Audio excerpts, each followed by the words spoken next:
Okay, this is my third try because my phone again was full. No storage. My storage was full. So I think I got it fixed. Anyway, today is July 8th, 2024, and we have a commentary, The Fall of Israel. So I've had a little practice with the names, and there's some doozies in here. All right, despite the prophetic warnings, Israel still rejects God, and the end is at hand for the northern tribes. Last-minute desperation will lead to an alliance with Egypt in an effort to stave off Assyria, but the cause is hopeless. After a 3-year siege, Samaria will fall, and many of the people of Israel will be led captive to Assyria. Their lands and homes will be occupied by settlers sent in from Babylonia and other eastern countries. These new Samaritans will become a hybrid people and will develop an unusual mixed religion. The Assyrian king at the time of the siege is Shalmaneser V.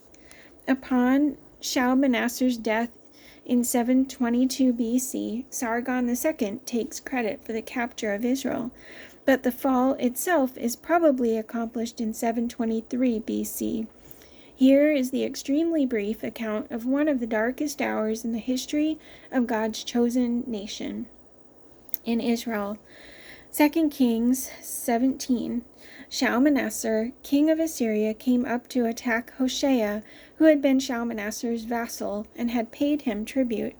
But the king of Assyria discovered that Hoshea was a traitor, for he had sent envoys to So, king of Egypt, and he no longer paid tribute to the king of Assyria as he had done year by year. Therefore Shalmaneser seized him and put him in prison. In King Hezekiah's 4th year, which was the 7th year of Hoshea, son of Elah, king of Israel, Shalmaneser, king of Assyria, marched against Samaria and laid siege to it. The king of Assyria invaded the entire land, marched against Samaria, and laid siege to it for 3 years.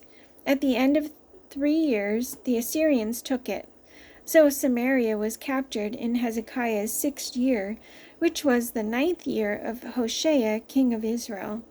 The king of Assyria deported Israel to Assyria and settled them in Halah, in Gozan, on the Habor River, and in towns of the Medes.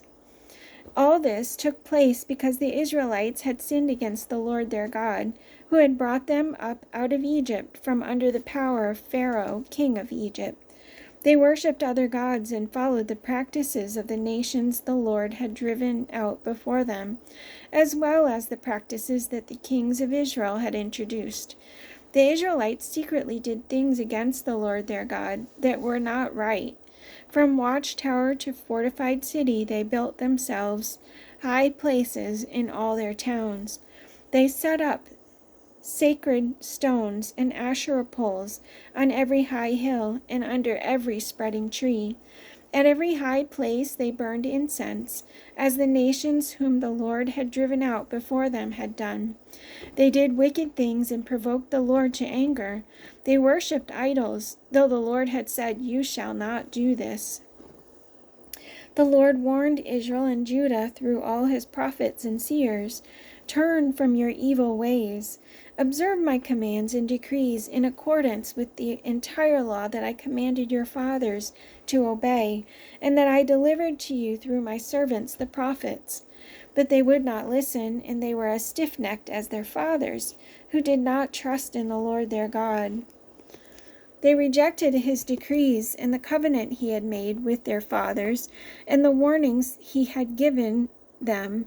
They followed worthless idols, and themselves became worthless. They imitated the nations around them, although the Lord had ordered them, "Do not do as they do." And they did the things the Lord had forbidden them to do. They forsook all the commands of the Lord their God, and made for themselves 2 idols cast in the shape of calves, and an Asherah pole. They bowed down to all the starry hosts, and they worshipped Baal. They sacrificed their sons and daughters in the fire. They practiced divination and sorcery, and sold themselves to do evil in the eyes of the Lord, provoking him to anger. So the Lord was very angry with Israel and removed them from his presence. Only the tribe of Judah was left, and even Judah did not keep the commands of the Lord their God. They followed the practices of Israel had introduced. Therefore the Lord rejected all the people of Israel. He afflicted them and gave them into the hands of plunderers, until he thrust them from his presence. When he tore Israel away from the house of David, they made Jeroboam son of Nebat their king. Jeroboam enticed Israel away from following the Lord and caused them to commit a great sin. The Israelites persisted in all the sins of Jeroboam and did not turn away from them until the Lord removed them from his presence, as he had warned through all his servants the prophets. So the people of Israel were taken from their homeland into exile in Assyria, and they are still there. The king of Assyria brought people from Babylon, Cutha, Ava, Hamath, and Sepharvaim, and settled them in the towns of Samaria to replace the Israelites. They took over Samaria and lived in its towns. When they first lived there, they did not worship the Lord, so he sent lions among them, and they killed some of the people. It was reported to the king of Assyria, "The people you deported and resettled in the towns of Samaria do not know what the God of that country requires. He has sent lions among them, which are killing them off because the people do not know what he requires." Then the king of Assyria gave this order: "Have one of the priests you took captive from Samaria go back to live there and teach the people what the God of the land requires." So one of the priests who had been exiled from Samaria came to live in Bethel and taught them how to worship the Lord. Nevertheless, each national group made its own gods in the several towns where they settled, and set them up in the shrines the people of Samaria had made at the high places. The men from Babylon made Succoth-Benoth, the men from Cutha made Nergal, and the men from Hamath made Ashima. The Avites made Nibhaz and Tartak, and the Sepharvites burned their children in the fire as sacrifices to Adramelech and Anamelech, the gods of Sepharvaim. They worshipped the Lord, but they also appointed all sorts of their own people to officiate for them as priests in the shrines at the high places. They worshipped the Lord, but they also served their own gods in accordance with the customs of the nations from which they had been brought. To this day they persist in their former practices. They neither worship the Lord nor adhere to the decrees and ordinances, the laws and commands that the Lord gave the descendants of Jacob, whom he named Israel. When the Lord made a covenant with the Israelites, he commanded them, "Do not worship any other gods, or bow down to them, serve them, or sacrifice to them. But the Lord who brought you up out of Egypt with mighty power and outstretched arm is the one you must worship. To him you shall bow down, and to him offer sacrifices.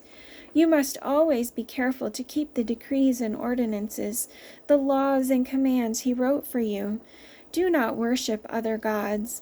Do not forget the covenant I have made with you, and do not worship other gods. Rather worship the Lord your God. It is he who will deliver you from the hand of all your enemies."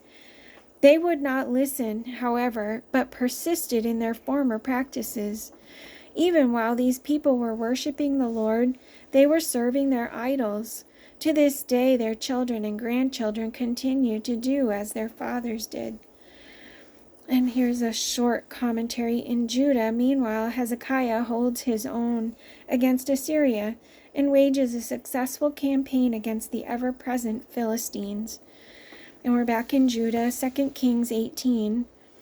He rebelled against the king of Assyria and did not serve him.